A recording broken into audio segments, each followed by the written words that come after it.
अस्सलाम वालेकुम दोस्तों, कैसे हैं आप? ठीक ठाक हैं? उम्मीद है आप सब खैरियत से होंगे।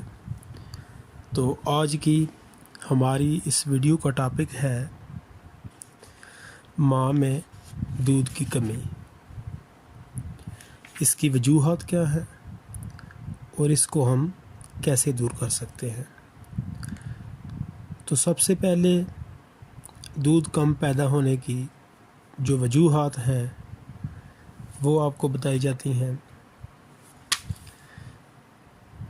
किसी भी माँ की छाती में दूध ना उतरने की कई वजूहात हो सकती हैं, जिनमें से चंद एक ये हैं।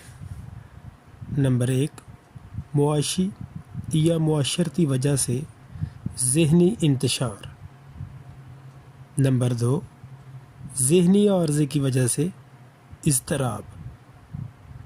नंबर 3, माँ बनने की ख्वाहिश का ना होना और कोशिश के बावजूद माँ बन जाना, यानी कि वो जो मुतल्लिका औरत है वो हत्तल वसा कोशिश कर रही है कि वक्फ़ा हो, लेकिन ना चाहते हुए वो हामला हो जाती है। नंबर 4, वो माएँ जिन्हें बच्चे पालना अच्छा ना लगता हो। ये तादाद में तो बहुत ज़्यादा कम होंगी, क्योंकि कौन सी माँ होगी जो बच्चे पालना पसंद ना करेगी, लेकिन फिर भी ये हैं। और 5वें नंबर पे है खून की कमी, यानी कि उसको अनीमिया का मर्ज़ लाहक हो। और 6ठे नंबर पे औरत के अंदर किसी बीमारी का होना है। तो जो पहली किस्म की माएँ हैं उनके लिए हॉस्पिटल्स के अंदर ख़वातीन मेडिकल सोशल ऑफिसर मौजूद होती हैं, जिनको थेरेपिस्ट भी कहते हैं। तो पहली किस्म की माओं को इनकी तरफ रेफ़र किया जाता है ताकि वो उनसे मुशावरत कर सकें। दूसरी, तीसरी और चौथी किस्म की माओं को नफ्सियाती मुशावरत के लिए माहिरीन नफ्सियात के पास रेफ़र किया जाता है। इसके अलावा जो चौथी किस्म की माएँ हैं उनके लिए कालीफास होम्योपैथिक की जो दवाई है, और ये कालीफास जो है ये 6x में और फेरमेट 30 ताकत में रोज़ाना बारी बारी हर 6 घंटे बाद 2 माह तक खाने के लिए तजवीज़ भी किया जा सकता है। क्योंकि आपको इस बात का इल्म होना चाहिए कि जो होम्योपैथिक की अद्वियात हैं ये अलामात के मुताबिक तजवीज़ की जाती हैं। तो जब भी कभी आप होम्योपैथिक की दवाई इस्तेमाल करने जा रहे हों तो मुतल्लिका मुस्तनिद डॉक्टर से मशवरा ज़रूर कर लें, ताकि वो आपकी अलामात को देखते हुए बेहतरीन दवाई आपके लिए तजवीज़ कर सकें। इसके अलावा जो 5वीं किस्म की माएँ हैं या 6ठी किस्म की माएँ हैं तो उनके लिए भी मुख्तलिफ़ अद्वियात हैं, और ये अद्वियात कोई सी भी औरत इस्तेमाल कर सकती है जिसको दूध की प्रॉब्लम आ रही हो।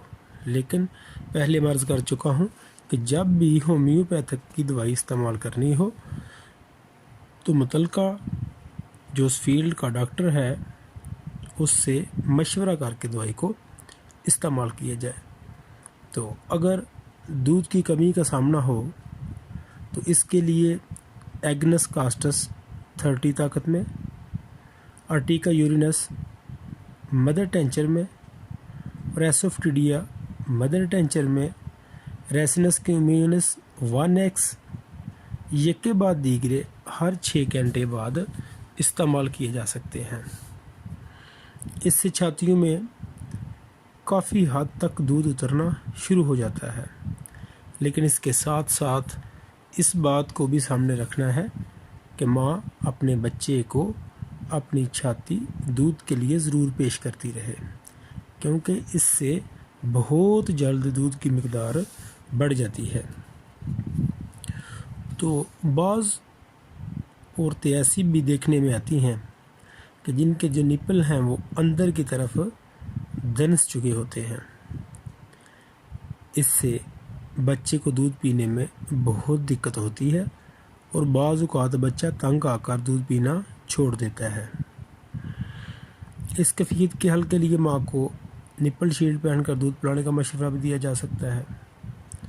लेकिन